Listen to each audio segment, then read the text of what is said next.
Hello, in this video I'm gonna show you how to enable or disable weapon auto pickup in Call of Duty Warzone mobile.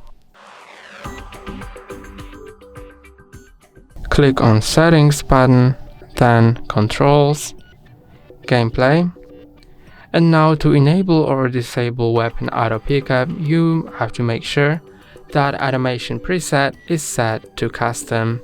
Now you can customize your automation preset, for example, disable or enable weapon auto pickup.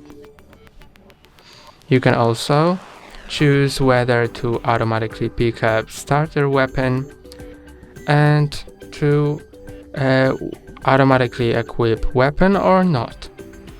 Then click here to go back and click anywhere on the screen to exit settings.